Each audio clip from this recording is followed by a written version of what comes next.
this is the woman's vulva. So here's the mons, here are the outer labia, here's the clitoral hood, the clitoral tip, here's the inner labia. They come down to the fourchette. This opening is the vestibule. And within that, you go from the shaft to the urinary exit called the urethral exit or G spot. The G spot is outside here in the vestibule surrounding the urinary exit, plus inside the vagina or introital sphincter. Go inside there and push up. And what it looks like is this. It looks like this spongy little pool noodle with glands in it.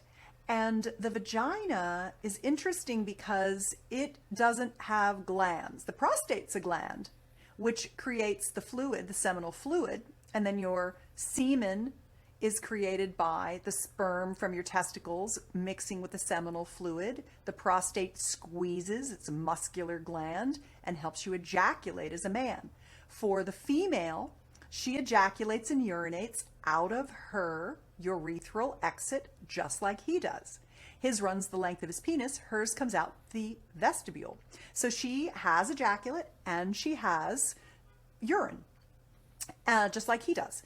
And these little glands called Skene's glands, they gather the fluid from the blood plasma, it funnels down, and when she has a contraction, it exits out of where her pee comes out. I'll show you what that looks like as I peel back the layers of the vulva. So that's the vulva, but when I take the skin off, this is what's underneath. Here's the clitoral glands or tip of her penis, if you will, her shaft of her penis, same as his, breaking down into the crura or arms, the vestibular bulbs that go underneath the labia, the outer labia. Here's the opening to her vagina. Here's her urethral exit with that spongy, delicious tissue out here, plus the sponge, the noodle, the pool noodle goes back up along her vagina. You can get to it inside and press up right on the inside. And then here's her third erectile tissue system, the perineal sponge, inside and press down. So all of this wants to get all plumped up. And essentially it is the same thing. And now I'm holding up a picture of the male urogenital system. Here's his penis. He has 3 erectile systems as well, 2 corpus cavernosum and a spongiosum. Here's his testicles, his bladder, his prostate, and here's the suspensory ligament that is like the erector ligament that holds up his erection when he gets hard. And this tissue is half in his body and half out his body, all this erectile tissue. Hers is all in her body, but it's the same amount of tissue, pound for pound, inch for inch. That's what's in there that loves to get pleasured in lots of different ways. Yeah, so it sounds like there are lots of different ways. There's lots of different places you can do things, and we really should be trying to access all of those. It does seem it can be a bit overwhelming at times learning about all this stuff all at once for some of us. And one thing that has at least helped me, and I imagine it would help other people, is of course think about those types of things, right? Oh, what could I be doing? What could I be doing this and for this moment and this? But another thing that helps is just being in the moment and just being present, you and you know, the woman or whatever. And I find that helps a lot too. And then I find, you know, I end up just making the right decisions at those times, even though, you know, I didn't think about it at all. So that's something, if you get bogged down with that kind of information, then I think that could help a lot too.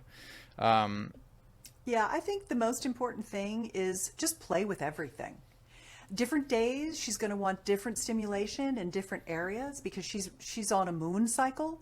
So her hormones ebb and flow. And so sometimes she's going to want more pressure, other times less pressure, sometimes more delicate lovemaking, other times more wild and crazy and strong lovemaking. Sometimes she's going to want you to just take control so she can relax. And other times she's going to want to be in control and let you relax. And so really just enjoying the gamut of possibility between partners and listening to your bodies and asking for what feels good in the moment, I think is probably the most important advice. How important do you think, I mean, obviously it's important, but communication between the man woman, like verbally. Like, of course there's going to be, you know, feeling different things out, and oh, they really like that, I'm going to keep doing that.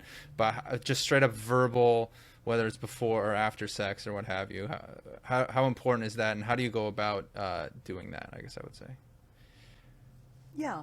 One of the books I wrote is called Dirty Talk, and you can get it at dirtytalkbook.com. It's free. And it's 6 different ways to incorporate essentially sensual talk into your lovemaking. You can talk about what you're looking forward to. You can set scenes. You can share fantasies, whether you act on them or not. You can give appreciation during lovemaking. You can offer encouragement. You can give feedback through moaning and making sounds and letting your lover know things are good. And you can also share favorite frames afterward. Oh God, the sexiest moment of our entire lovemaking date for me was when, oh, how about you? Well, I loved, oh my God, I would have never known that was your favorite part. That's so crazy. Yeah, I thought that was so hot. And so you can learn from all the pre, during, and post information. But a lot of people feel like, especially women, generally, they feel like they don't want to speak up because if they say something to their partner, he will get his feelings hurt and feel like he's doing a bad job, and then he'll kind of get emotionally crushed in the middle of the date and he'll contract, and then it ruins the moment. And so one of the things that I would say to men is, and I have a technique, it's called the Sexual Soulmate Pact, P-A-C-T. You can download that for free and print it out and learn how to do this and encourage your woman to do it with you, which is you get better in bed the more feedback you get from her. So it's how to encourage her to give you feedback and make it safe for her to tell you anything, because you don't take it as criticism, because it's not. How could you know? She's different every single minute of every single day, much more so than you are.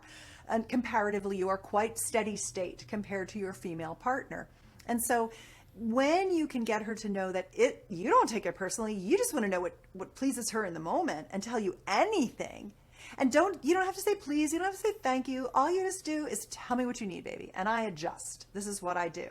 This is why I am here, to give you incredible pleasure. Talk to me, baby.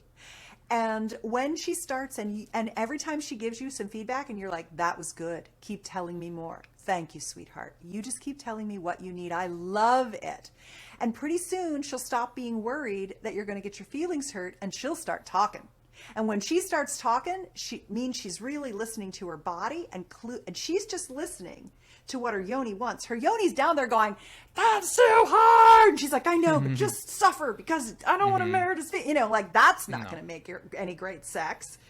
So as soon as you can get her to trust you, that all you want to do is give her the incredible pleasure that you're dying for her to have, that's what makes you feel good, then she starts to trust you. And then sex gets on what I like to call the upward pleasure spiral, where it just keeps getting better and better and better. The moaning gets louder. The orgasms become more intense. You try more things. You laugh together. You just have so much fun, because there's a level of comfort in being with you sexually, where she can do anything, say anything. If she farts, you don't even care. It's like, just relax. I mean, a woman really can't have a female ejaculatory orgasm without a fart, because the only way you can do it is to push out. You have to let the fluid express.